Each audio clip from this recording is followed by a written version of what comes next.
Manchester City versus West Ham. I'm forever blowing bubbles, pretty bubbles in the air. They fly so high, high, they touch the sky, sky. Oh, beautiful, beautiful stuff. Bruno Fernandes is worth 6 points to Man United right now. Take that out, where are we? Fighting relegation in Tottenham.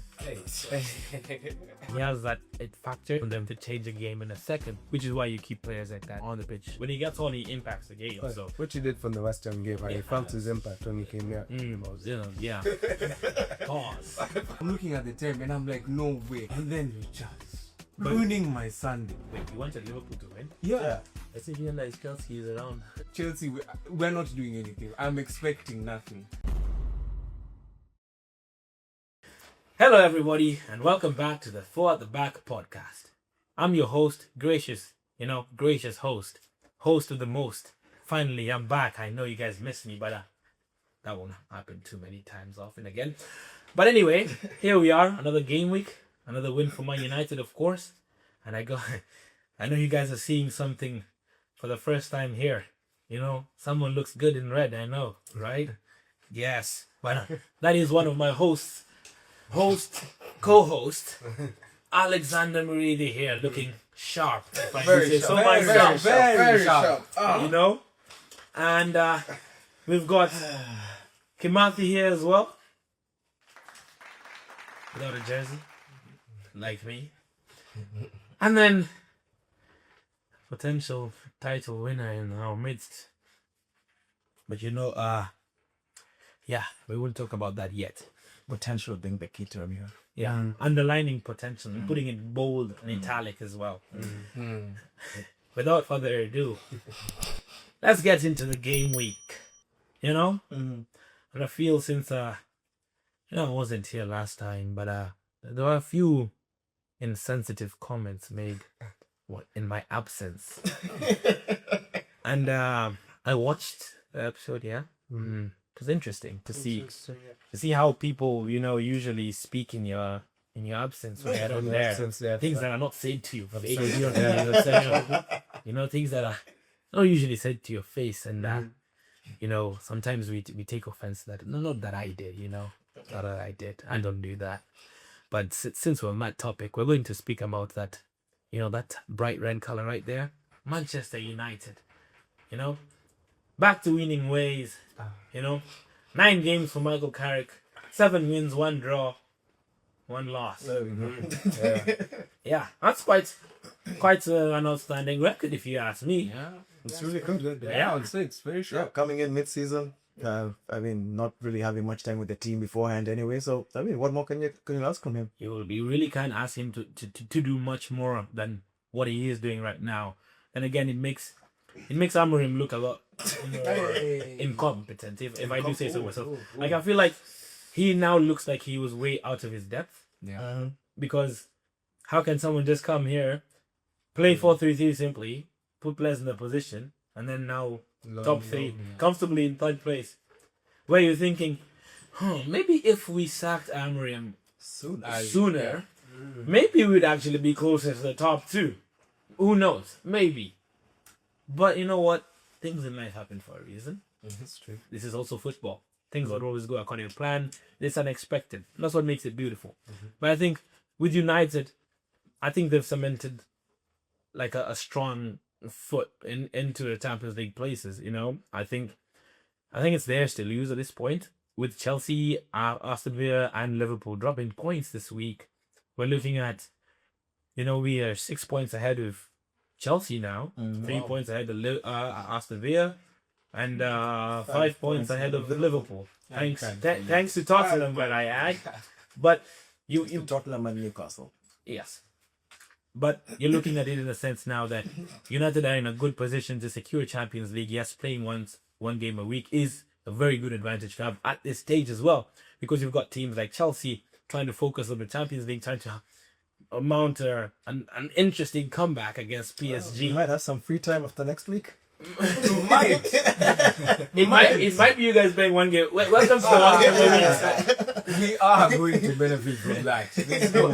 But you've got that situation, and then I think United as well. I think we have to mention Bruno Fernandes.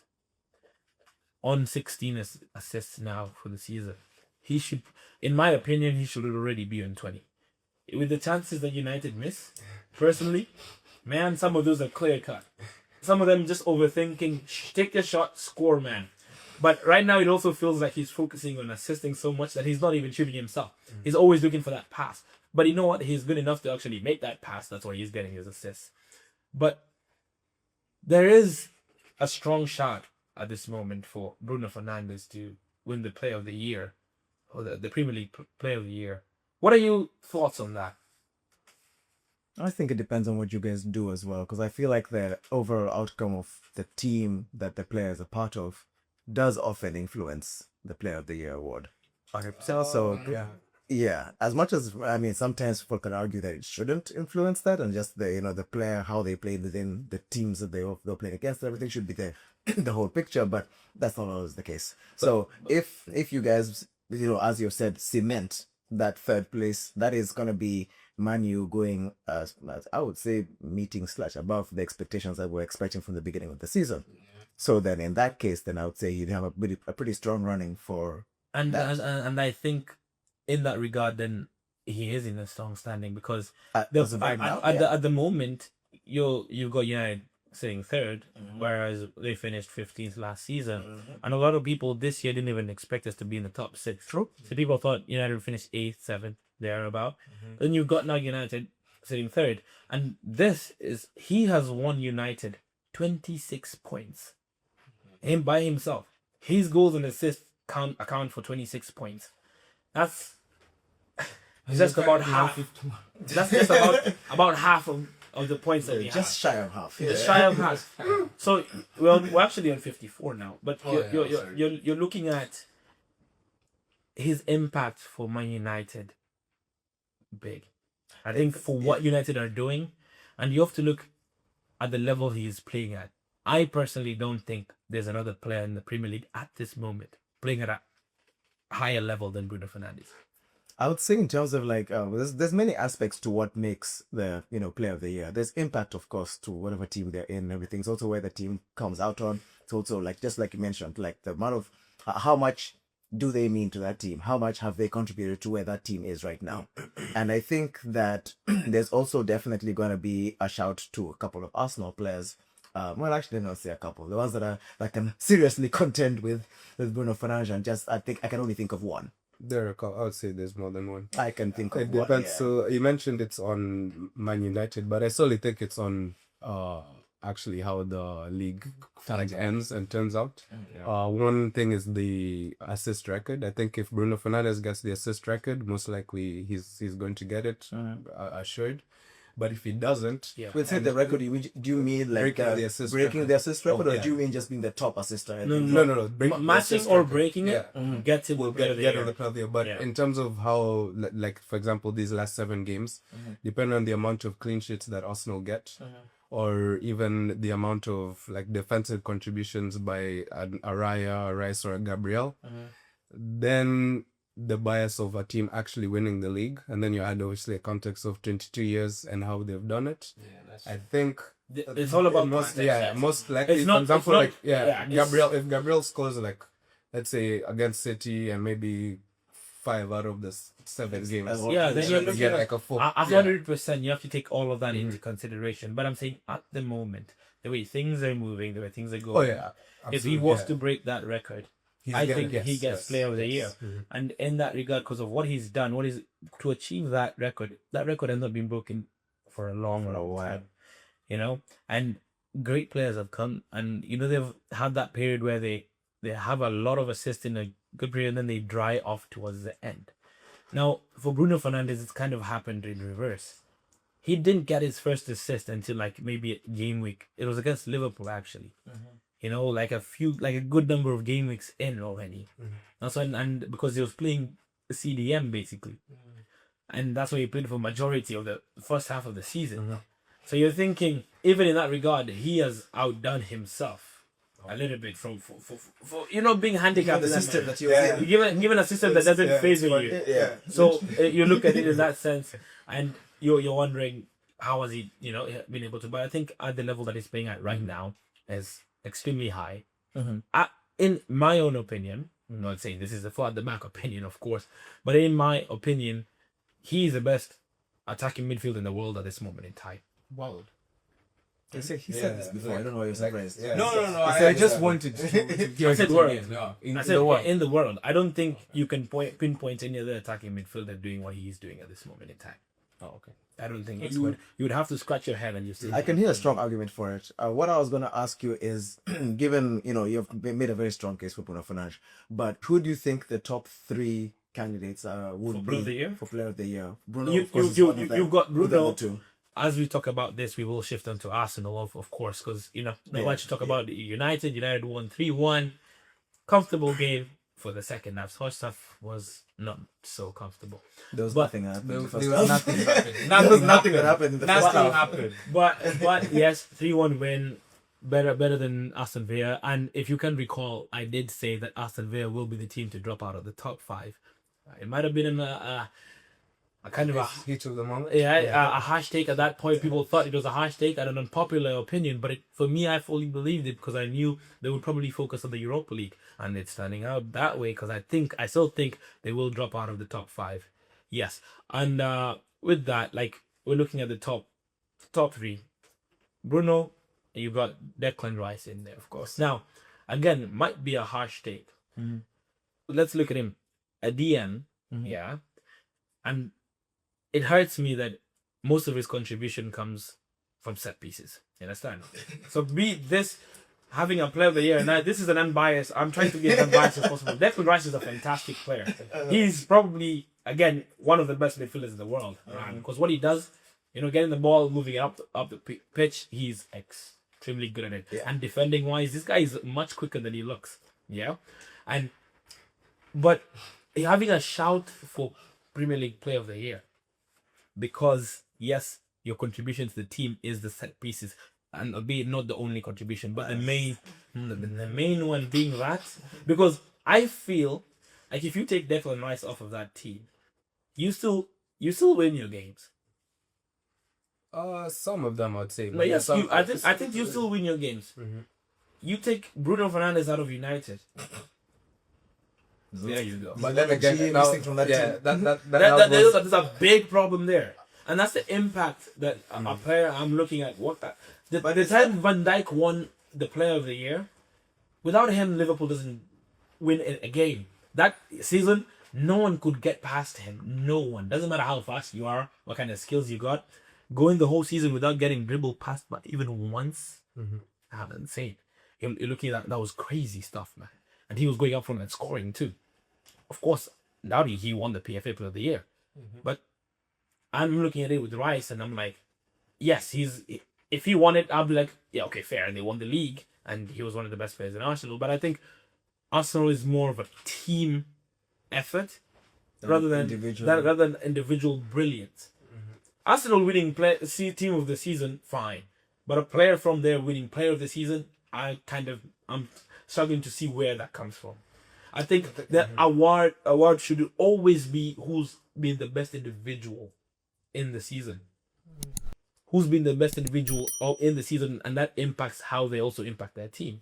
And that's why I raised the question: if you took Rice out of the team, as I told you, Bruno Fernandes is worth 6 points to Man United right now. Take that out, where are we? Fighting relegation in Tottenham. Hey. I don't have that. Tottenham is just they're Yes. helping you. I was just chilling and Yeah, But that's fair. No, but that's it's fair. Yeah, that is. That fair. when you have that impact, then you're like, this guy is having crazy individual. See, Oh, yeah, absolutely. starting for Declan Rice for me personally, it's still a little bit effy. I'd say more so. Yeah, I would say more so. I'm on the side of mostly. I see Gabriel. If there's an Arsenal player to win it, I would see more Gabriel winning it than Declan Rice, in my opinion. But then again, I wouldn't be surprised if they give it to Declan Rice. Usually with these things, even if we look at in the continent they went today with how people even vote for MVPs in the NBA, you really can't get into the mind of some of these analysts and people who actually vote for these things, because yeah, sometimes they have a particular bias depending on if the person is from a certain country or they're part of the club that won the league in general. So yeah, sometimes it's about the story and the narrative as opposed to what someone actually does, which is why I'm clinging on to, and it is very possible for him to do it, is that assist record. If he gets that, then you're asking a lot of questions to people who didn't vote him as the player of the season. Yeah, of course. Yeah, you're If asking he, a lot of questions. if he does break the record, then in itself it's already an outstanding season, Yes, regardless of whether you win the league or not. De Bruyne, good example. When Liverpool won the league and he matched the record, they didn't win the league that year, but he won Player of the Year, and how do we so? Because matching that record is insane. Yeah, 20 assists. Yeah. And then again, the same thing happened to him. You know, a lot of assists, and then they dried up towards the end. Same thing for Salah last season when he got to 18 assists. He was in 18. Yeah, I think it was in 16 or 17 with 8 games to go. And then, or was it 10 games? And then, like, he got 1 or 2 assists towards it, like, in those 10 games. It can happen. It can happen. Absolutely. I've seen it firsthand. Yeah, When yeah, Giroud refused to score. Yeah. With Ozil again. Yeah. So it can happen. It's a possibility. Bruno Fernandes has 8 games to get 5 assists to break the record. I mean, to be honest, but I feel like the difference with with some of those teams I was supposed to Man U for this season is that in those 8 games, I guarantee you that Man U will score more than 5 goals. And if of those 5 goals that are scored, they are going through one player only. Or United go through him. So there's a much stronger chance. Yeah. Very much To so. be fair, I yes. think he beats it. He beats them. I think he has a strong chance. Is it a very No, I strong think chance? he beats it. He beats it. I think he has a strong chance. But then again, you're looking at it in the sense of if he breaks it, and then he has a very strong World Cup, there's gonna be some uncomfortable conversations at the end of the year. There are gonna be some uncomfortable conversations. But you know what? Enough of that. Yeah. Arsenal doing what they do best right now and winning, even when they don't play so well. I mean, scoring open goals. Yes. Well- Certain teams can create scenarios to have the opportunity to score open goals. Mind you, with 16-year-olds, which, I mean, have Chelsea? No, not Chelsea. Can be done, right? Yeah, I think it's just Arsenal who can do that with a clean sheet, mind you. You know, not keepers who, ball playing keepers versus shot stopping keepers. We actually have a keeper. We have a keeper who can do both. But you know what? I digress. You poked. So, but you know, I got you. man has to respond. I have to respond. At this point, well, I have to enjoy this title race. Whenever will happen at the end, at least some of us hope. Well, I know, but you know, we'll see what happens. You know, for those of you who have been watching along for the whole season, I don't know if you've noticed how much more confident Cairo has grown over the podcast. His confidence has been growing as we have been going. And his humility has also been going down. But I would say, in all honesty, we were. It was a great away performance by Everton. It seems that they're well versed in taking points away from home versus actually the Hill Dickinson. Mind you, it is a new stadium, so they're getting used to it. But that was a fantastic defensive performance. We were sweating for the first half for sure. I believe it was Dwight McNeil's shot that hit the post, which I jokingly said that Raya had it, but he didn't. He did not happen. It did not happen, but it was a great. They played really well, very resolute, matching up to our wingers. And BI and McNeil himself put in a shift to make it as hard as possible for us. You know, one of our, we had 2, but one of our super subs, not Mascara, one of our super subs, a striker who's now just crossed 10 goal contributions, I would say. Well, 11 goals now. Contributions or goals? Goals. Oh, Yeah, goals. Just clarify. Yeah. Mind you, out of those 11, you've got 2 penalties. I mean, you have to take them as they come. Yeah. I mean, you have to. With that changed the game. You're going into the final minutes. Obviously, Everton, any team, right, trying to get a draw against the league leaders, the kitchen sink will basically time waste, do whatever they need to do to get over the line. So that pretty much made them actually try and attack, which it felt like I don't know whether they're trying to buy for Europa League positions or something, but it felt like they were in the relegation battle, the way they were playing. And even for Pickford to go up, which obviously created that fantastic moment, I think, for Max Daumann individually, that's something that can pretty much boost or even just shape his career. I hope we do take care of him in respect to obviously now he'll be in the limelight and things of that nature. But as long as he keeps his head down, I think that's a really good player. You're looking at that confidence, as he said. I am confident we probably will win this league. But him going at defenders, actually not having a care in the world, did make some mistakes here and there. But to even score that goal, mind you, he has school on Monday. But regardless, I think that was a great moment. No, Arteta, the fans, things like that, I think actually make people feel like, you know what, this may actually be our year. Yeah, fair. Barring my finally might be. Yeah, barring my bias against Arsenal, like last week we spoke and I said that these League Cup games are the ones that you want to put in some of your Team B, Team C to get some some match fitness, to also get some game time, play some games. And I didn't think that a player, for example, like Max Daumann was gonna get a lot of opportunities to play to feature in the Premier League. But it looks like with the little opportunities he's getting, it's very nice to see him actually take on those things. And you're right, the confidence he had to carry the ball from his own half, take on one or two players, and still go in and. I mean, he could have ran into the goal with it, but there was a player chasing down. He looked down. Was it Martinelli? Yeah, was like, "Yo, run!" He's like, Someone didn't give up on that. And you never know at this point. You saw what Sabozle did to Haaland, right? Never know. Someone is just taking him out to stop him from scoring. But you know what? Now the youngest ever goal scorer in the Premier League. This is a huge achievement. I know going into school with that achievement, he's got bragging rights for the next few years until he graduates. But it's good to see young and upcoming footballers, getting the chance, and he looks quite the talent. Yeah, we're gonna take a short break now, and when we get back, we'll be talking about Manchester City, Tottenham, Liverpool, and everything else. All right, short break. See you in a bit.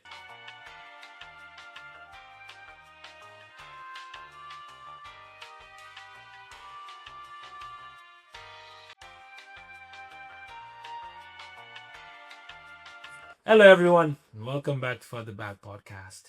I'm your host, Ed Cornell, and that was a quick break, Hopefully, you guys had a look at those advertisements. Well, we're back. And now, we're going to speak about teams that didn't perhaps do as people expected them to do. And we will start with Manchester City versus West Ham. I'm forever blowing bubbles, pretty bubbles in the air. They fly so high, high, they touch the sky, sky. Oh, beautiful, beautiful stuff. Look at that. Well, yes, it was all very bubbly at the London Stadium as West Ham held Manchester City to a draw. Well, to appease to Arsenal fans, they're having quite the week, as you can see.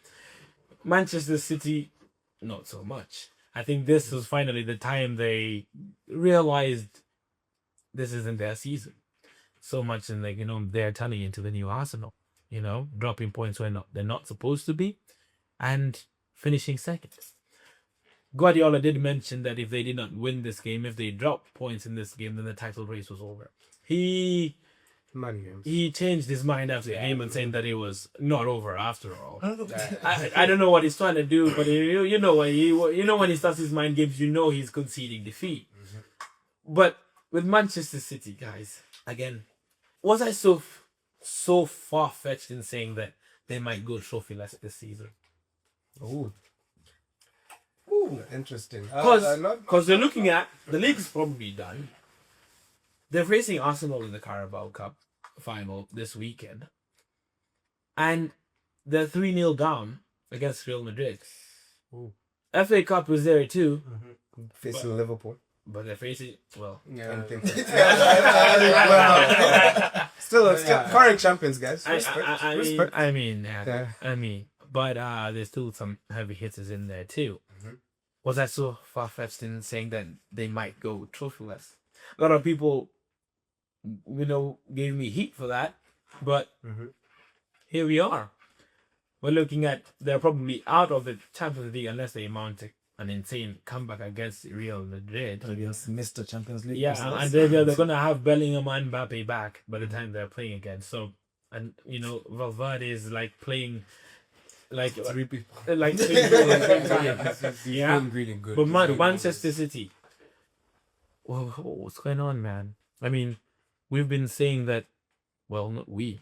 One of us have been saying once Pep figures it out, it's over. But I guess he hasn't figured it out. he's been figuring it out, and it's not been ending. It's not been ending. I think he figured it out quite a few weeks that he's not gonna win the Premier League. I mean, it's looking more likely. But me, I'm always a person that until I see that there's no mathematical chance, I will still believe that there's a chance because anything can happen at this point. And then also, when we get normally to the end of the season, and then the relegation battle starts to heat up, those teams now play fantastically all of a sudden. But so me, I'm just saying, I still think Man City will end up with one trophy at least. Probably a FA Cup. Probably a FA Cup. Probably a FA Cup. But I mean, the reason why it was far-fetched when you said that Man City was going to go trophyless is where your team was. We didn't. It doesn't matter about my team. But What does that have to do with what Man City is doing? see, you asked a question, I answered. I'll say No, if you don't like the answer, that's again. So you want to tell me if someone who supports Wolves can't have an opinion on Manchester City? No, they Is that what you're can't. trying to say? No, they can't have an opinion. Your question was if it was far-fetched. What does Man United have to do with any of this? Anyway, I would say, being the devil's advocate on the other side, being objective, you could argue that there is still a We're all chance. objective. No, yeah, absolutely. I know, being objective. Absolutely. But I'd say they still can win the quadruple as well, mathematically. And then I would say right now, it's more likely they may end up with trophyless than actually winning the quadruple. You know how That funny I that say. is? Yeah. Like, you could still win the quadruple, but you could also end up. So So it's either or, yeah, maybe. I mean, but no, I if think you score, as Michael Owen says, if you score more goals than the other team, you're probably going to the win. game. Wow. But I'd say, yeah, definitely, especially depending on what happens, the remontado of sorts, if they do actually get over the line versus Real Madrid, I'm not sure. I mean, it is possible, but I'm not sure how much they have left in the tank to then come into the Carabao final and put in another 10 But out of 10 performance. How do they find themselves here with the caliber of players that they have? Why are they in this situation? I think if you go on paper, they have better players than Arsenal. On paper, as a team. In every position. I mean, when I not say in on every paper, position. But I I'd mean, say, yeah, as a team, their team should be performing better than Arsenal's. But see, But that's because of what we expect of the players they have. that's Not of what they are producing. That's what I was gonna say. On paper, yes. That's what I mean, on if you're paper. looking at names, then yeah, Exactly, you because of expect what that, you but expect that's of not them. the case for. That's yeah. why I mentioned on paper. Yeah, and on paper sometimes it doesn't. A lot of the times it doesn't go accordingly. But when I say on paper, you're looking at that team. You're like, this is a team that should be beating West Ham easy. Haaland, his goals have dried. Yeah, I was gonna bring that up. Definitely Erling Haaland. I'm not sure his Pep Guardiola's even decision making with regards to who he started for the West Ham game really helped them. But definitely one thing that's hurting them is Haaland's goal drying up. Mind you, Semenyo. Actually, in fact, if we go back and look at the Guehi and Semenyo signings, that's extended. Obviously, an Arsenal dropping points, but that has actually extended this territory far longer than it would have been without those two. You guys would have players. been running away with it right now, Which you're currently 9 points clear. They do have a game in hand, but they still have to face you guys. Yeah. You understand? If they do win the game in hand and beat you, then it's just 3 points again. Yeah. So then you're like, okay, what's going on? But I think it's in your hands to lose. It's not just 3 points. It's basically, you might as well call it 4 or 6 points because they have a huge goal difference against them. It's not that Sorry, much, over but them. They don't have a huge goal difference against them, do they? It's probably 3 or 4. I'd Yeah, say 3 or that's 4. not much. Yeah, 3 or 4. Yeah, If Arsenal lose against Man City, that means that they would have gained and they would have dropped as Yeah, well. but they're gonna lose by like, if Arsenal were to lose that game, they're not losing by a significant margin. And understandably so, but Yeah. before they face each other, City are also playing other teams. If City were to beat another team 5-0, Arsenal wins 2-0, and then they face Sure. Arsenal and they But beat it's, Arsenal there, then you see where I'm coming from. There's a lot of if buts and maybes there, If- but I hear you. I We do absolutely. But I'd say, yeah, I think definitely even with respect to man management, I don't think he's done that well. Like if you look at the likes of Foden, who did have, if we call it a purple patch now, because I mean there was a run like a couple weeks there where it's like, okay, Foden's coming into the picture, Haaland is coming to the picture. Okay, how is he going to manage this? Then you're looking at kind of an Eze-esque, like in terms of how Pep has treated Foden in these last couple of weeks. He's not featured at all, so he's lacking confidence. Guys are coming in and out. Cherky was looking like the person to bring up the assists and everything. He starts on the bench. He can't Haaland, handle you know? 90 minutes. Yeah. So it's You know, unfortunately, so very talented footballer. But you know, I feel like we take for granted these days we don't see a lot of players with that kind of flair, which is lovely to see and watch. But I think the game has gone in such a tactical way of it that they're like, oh no, I probably shouldn't start Turkey because he can't handle 90 minutes because of this and this. But he has that it factor on them to change a game in a second, which is why you keep players like that on the pitch more often than not. You try to. But the game has gone in such a tactical way that, you know, if he was playing poorly, I'd understand. But when he gets on, he impacts the game. So which he did from the West Ham game. I felt his impact when he came here. yeah. Pause. But yes, you're looking at Manchester City now underperforming. Haaland looking out of sorts. Semenyo is still trying, but still not impacting the way you expected to. Gehi started very well. Got on shaky the last 3 games. I think that also Champions League game was a shock. So you saw things? Yeah, he either brought back down to earth. Like, you know, this ain't Bournemouth at a 3 p.m. kickoff. So you've got those moments, man, that you got when the ball goes over your head like this in the box and the guy is bowling in the next second and you're like, what happened? What just happened? But yes, still adapting. I think City probably have to look at next season now, but whether they're preparing for that without Guardiola is the question. That's another thing. Depending on if they go trophyless and the way in which they come out of the cup competitions and then lose the league potentially. Guardiola, the man that he is, maybe you're looking at, you know, I got one more. Yeah, one more. Yeah. I feel like if he wins it with just one, he'll be okay with that. Yeah. I still think he's on his way out. I think Maresca is the person who's going to replace him. Yeah, most likely. And you're looking at this weekend, probably, I think it's going to be an interesting game to watch. Manchester City versus Arsenal in the final. Arsenal do not do well in finals. Unless it's the FA Cup.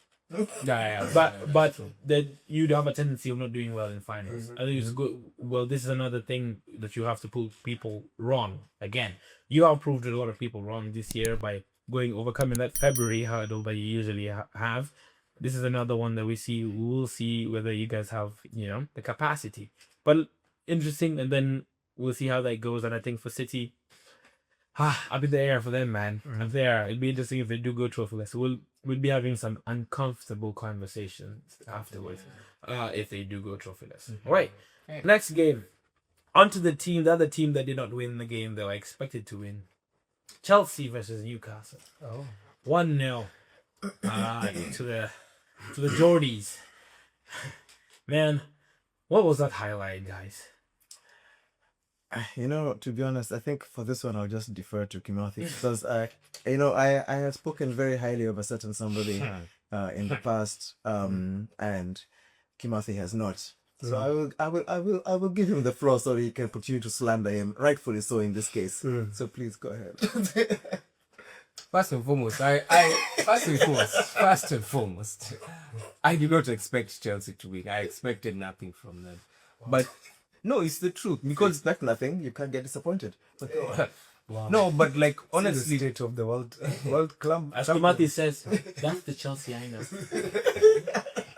The state of the no, but like if you saw how our defense played and how we conceded that goal, that is absolutely criminal from what Fofana did because Did you see his how he ran back? Yeah. Like it was no one's business. How he ran back. Run is not the word I use. I use jog, trot, whatever. Stroll. You guys said ran? Run is not the word I use. He was running. Yeah, because if you're and we're talking with Alex, if your central midfielder is the one who's nearest to the keeper, when you're on the offensive, then something is very wrong.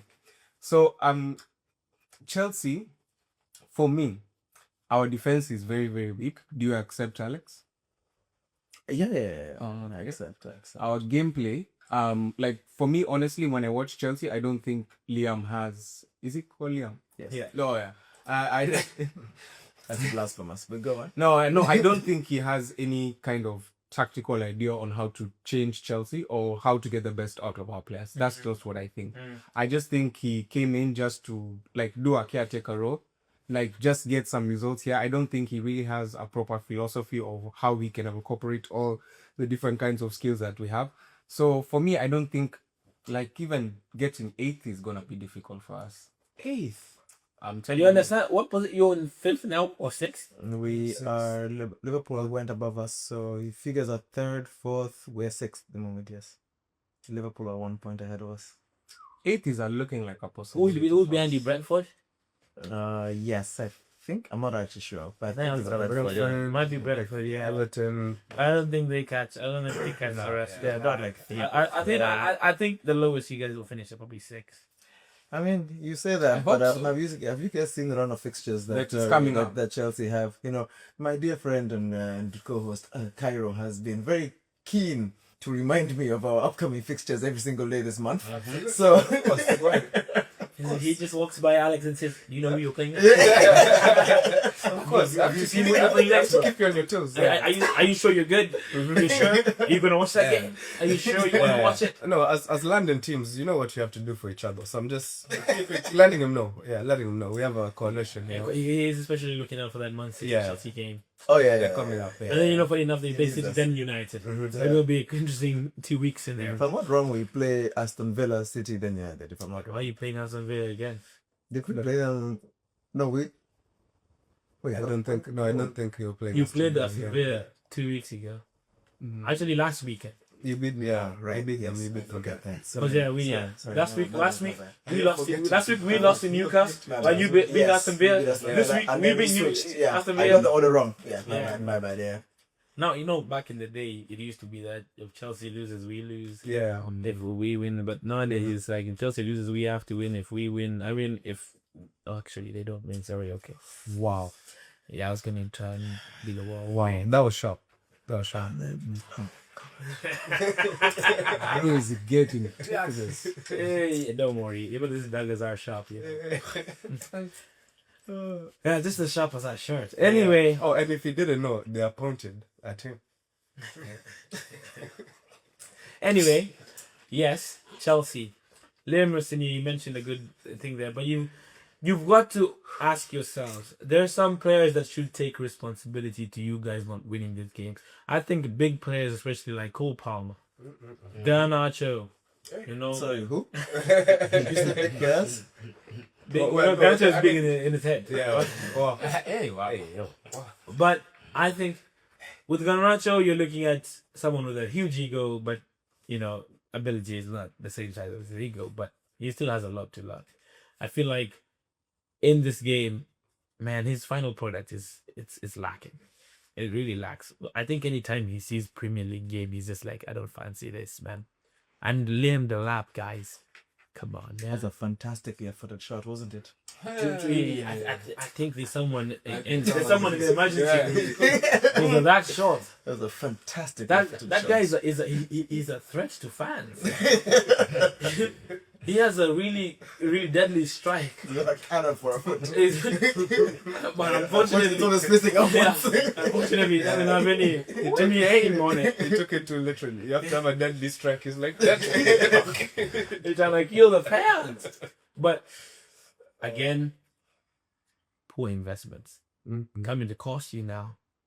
And you're not going to be able to spend as much money this summer because you're in a deficit of 350 million already. Now, how you show that to PSR, how you sell players who you're going to sell, this is the interesting bit. I probably think you probably want Garnacho on the transfer list. We're talking about me. You're talking about As Chelsea board. Chelsea. Okay. Because I also noticed how Liam Messina started speaking highly of him, although I think he knows he's not that good. Jamie Gittins. Hey, Garnacho really did a number on you.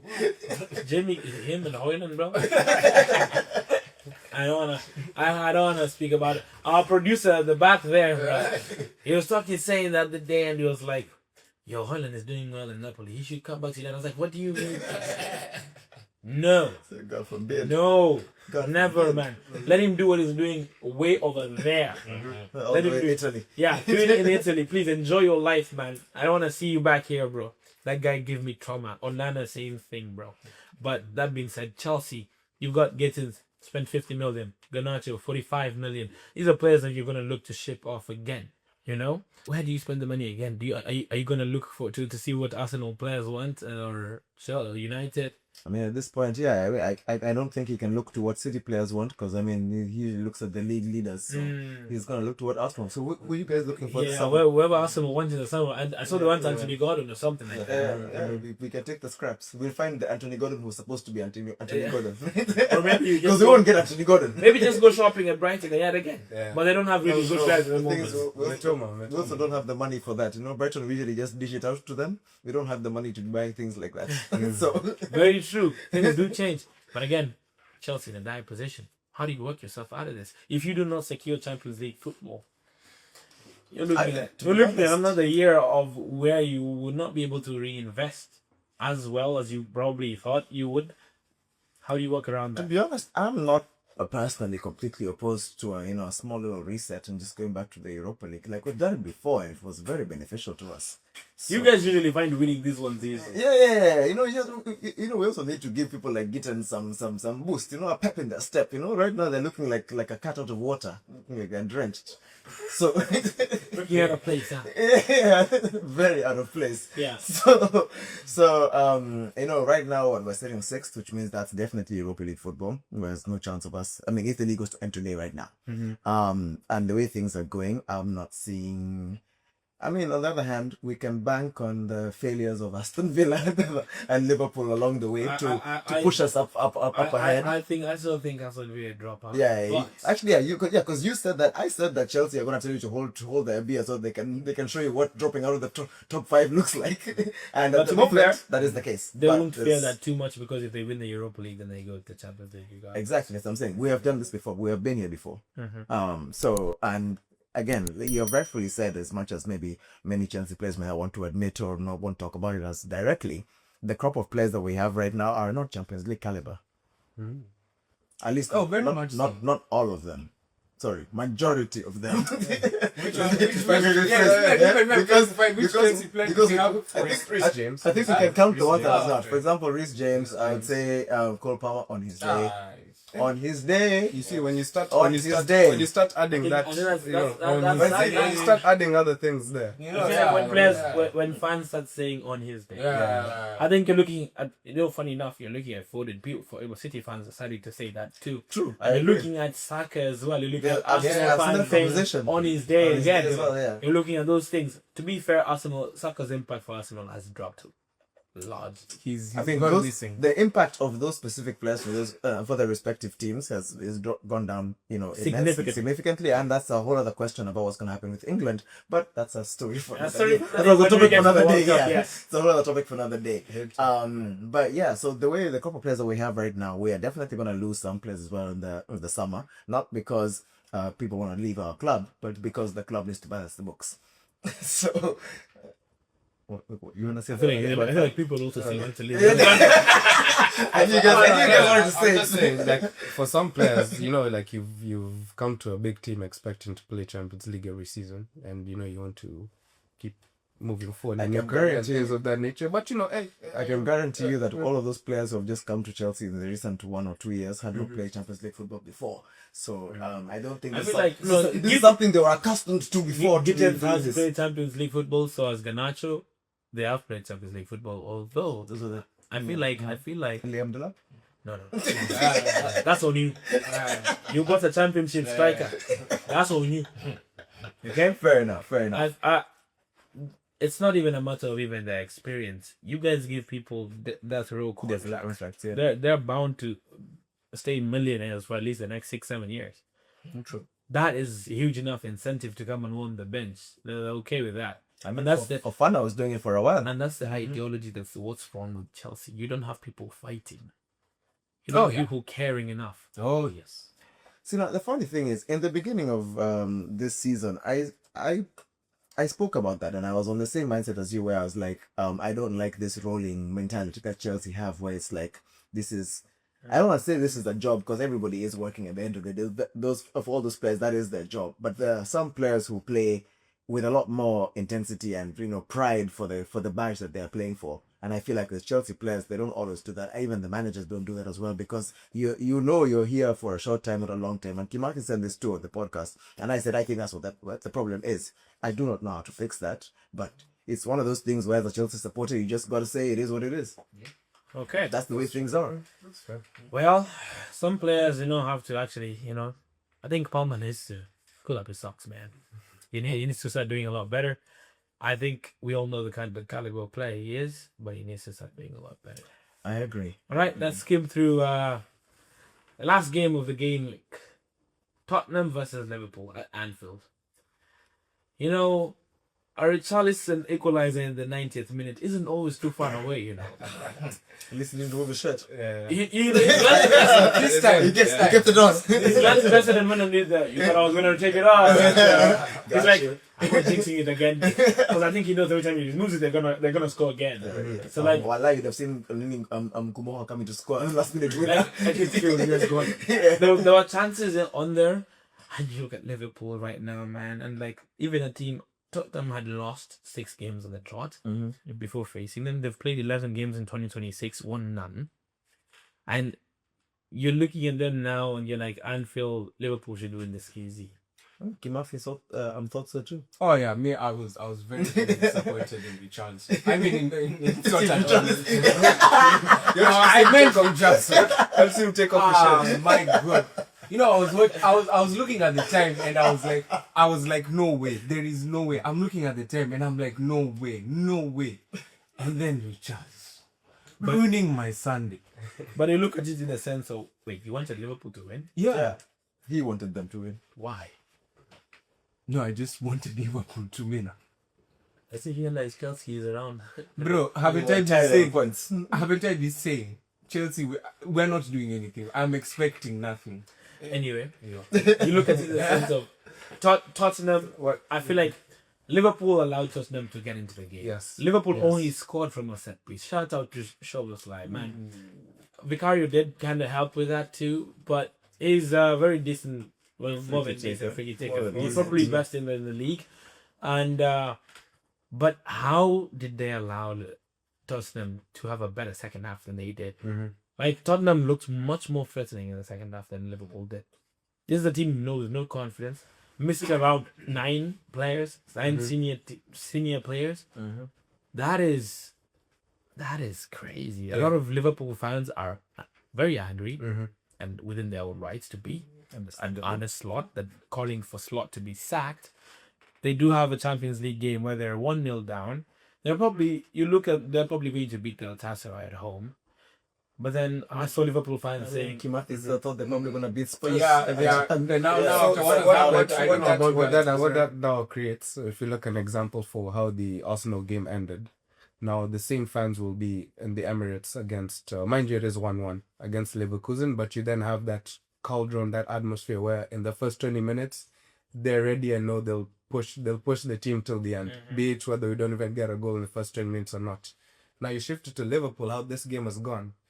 If Galatasaray are able to hold it down or get something in the first 20 minutes, then that nervousness, that unrest, you feel that. That anxiety, and that's when, things can happen. You know, an Osimhen goal, that things of that nature. Yeah. With Liverpool at this moment in time, you can't really tell what's going to happen. Yes, they're still favorites to go through. But then you look at who they're facing when they go, if they go through. you're looking at PSG, man, or Chelsea. Bro. No, come. There is no way. I mean, Or I Chelsea. didn't you say that you don't Mathematically. give up until there's no mathematical way? So mathematically, PSG or Chelsea. You know what? Maybe Chelsea will pull a surprise. You never know. We just need 3 goals. And then And them not to score. we need a 3-0 and then a penalty shootout that goes our way. Or we need a 4-0. Or we need a 4-1 and a penalty shootout. There's many options, guys. We have plenty of options. Yeah, and that is the mathematics I talked about. Yeah, it's mathematically possible. It's not mathematically possible. As- Where are we gonna find those goals? Those I 3 think- goals. Just tell me who's gonna score. Cole Palmer, João Pedro, Reece James, with a free kick. Before we do go on, Maybe Garnacho as well. before we do go on another break, because we do need to end this segment right here, I'm inclined to remind you when the season started. Please, Tyrone, if you can pull up the clip. Oh, God. When Kimaki was very adamant that, they beat the Champions League holders at the Club World Cup. And that was a significant achievement at the time. But right now, that looks like it was so long ago. Right now, when the confidence isn't even there, saying, you know what, we're not going to win anything. It doesn't matter. It's, with all due respect, I think it really encompasses how certain teams didn't take that trophy that seriously. No, I think what it encompasses is how much time has passed since then. There's very many things that have changed. Levi Colwell got injured between then and now. And then He'll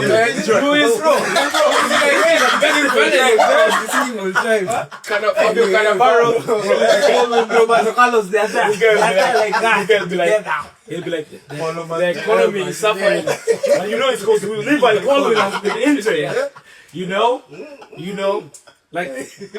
I'm sorry. I can't do this because Levi Colwell injured, man. Chelsea 300 and something million. Arsenal won the league because Levi Colwell is injured. Bro, whose side are you on? This guy, every excuse, he's gonna be coming home to his wife. He's forgotten to buy the groceries. He says, Levi Colwell is injured, man.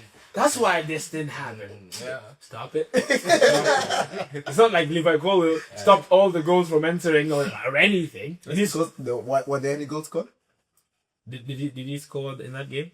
In the final? That's not his job. But go on. Did he concede? In the final one. No. In the Club World Cup? One. So he conceded, yeah? Like in the final game or Yeah, then they won the final. we 3-0. won 3-0. Oh, sorry, 3-0. Sorry, it was 0 actually. They won the final 3-0. 3-0. I was thinking, yeah. Yeah, I thought it was 3-1. Well, so it's 3-0. that's heavily on the minutes that the PSG players garnered during the season compared to Chelsea. Gentleman-like defending. But you know what? Right. Also to be fair, when you've just won the Champions League, they won their league. They actually won a treble. If I'm not saying, has that corrected? You look at things like the Club World Cup and Also there is another thing that I feel like people are just overlooking so easily and not taking into consideration. Chelsea have got a very tight fixture schedule, unlike PSG, who were given the week off to prepare for a big club against such as Chelsea. They were given a whole week to prepare. No, what I will reiterate the yes. week that they were given to prepare is It's actually this one. It's actually this one that they didn't play this weekend. So they beat you with a normal schedule, okay? They beat you 5-2. We also had a pretty packed schedule, and we still do. No, fine. Yes. But they beat you 5-2 with a packed schedule. So I don't think that really helps you. Even now that they have the break, I think it's going to be worse. Maybe they have more, More time to know. You think they can do more than what they've already done? They might. Imagine, I don't think that's What? Because it actually can't get worse than that. You know what, people? Well, that's the end of this segment. We're going to take another quick break. And when we come back, we'll talk about a quick debrief from the Champions League and our predictions. And that will be it. Please go have a short break and meet us right back here. Hello, everybody, and welcome back. Hopefully you enjoyed that short break. I'm sure Levi Colwell did. He's been having a long break. Maybe when he's back, Chelsea will win the league again. We move on to a quick debrief, with my guy on the ground, Cairo Jomo on the Vancouver Whitecaps. How are we doing, Cairo Jomo? Yes, we're doing quite well, thank you. It was a tough midweek fixture against our neighbors, the Seattle Sounders. Brian Kimothy's favorite team in the MLS. But this was the CONCACAF Champions Cup.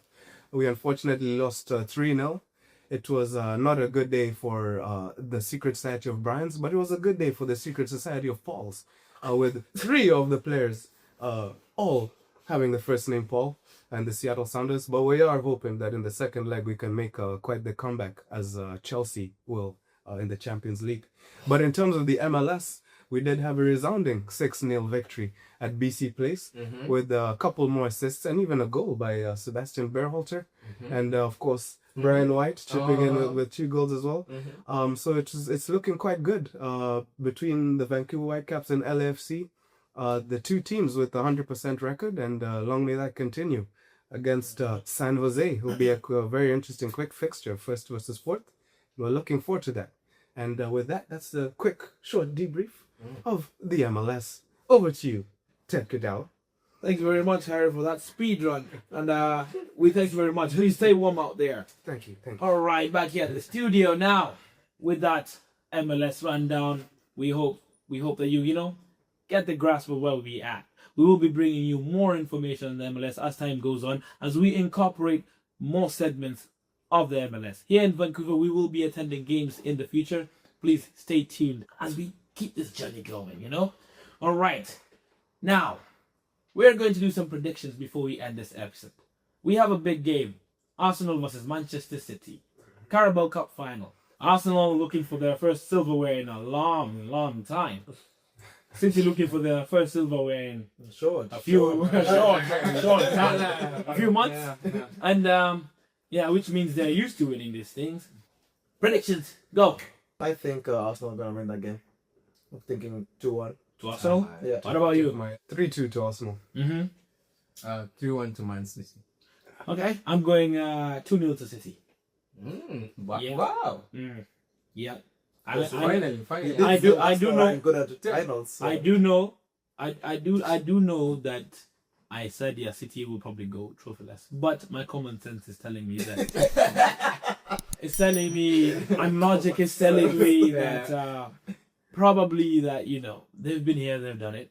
But we did say that about the league. But this is a one-off game, understandably so. Yeah, things could change within 2 minutes. We know that.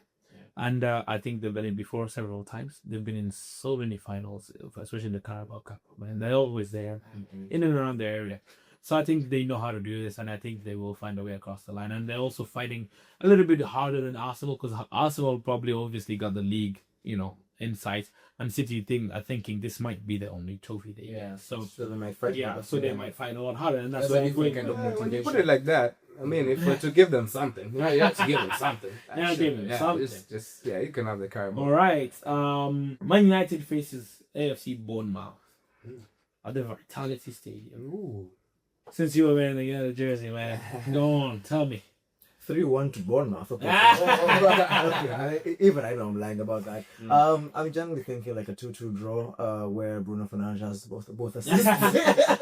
So Bruno Fernandes to get to 18 assists. Yes, is what I'm to thinking. draw. Yeah. Okay, what about you? Oh yeah, I think goals galore.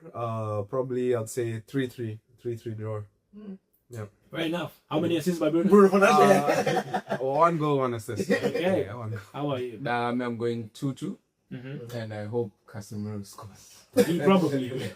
He's on 6 goals. He has been scoring a bit too much. But He's on 6 goals as a CDM. he was good at FPL. Fantasy Premier League. That's why he's saying that. I do think it will be a draw as well. Bournemouth have been score? Bournemouth have been drawing quite a bit recently. That's true. And that game they've been like 0-0, 1-1, 1-1, 1-0. They've tightened up their defense a lot more.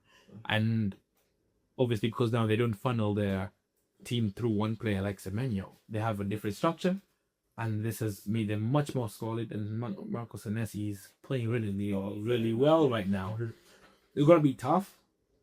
But I think if United win, it's going to be like a 1-0 or a 2-1 kind of scenario. I think it's going to be tight, close. It's going to be a very tight, close game. Not as open as people think it would be.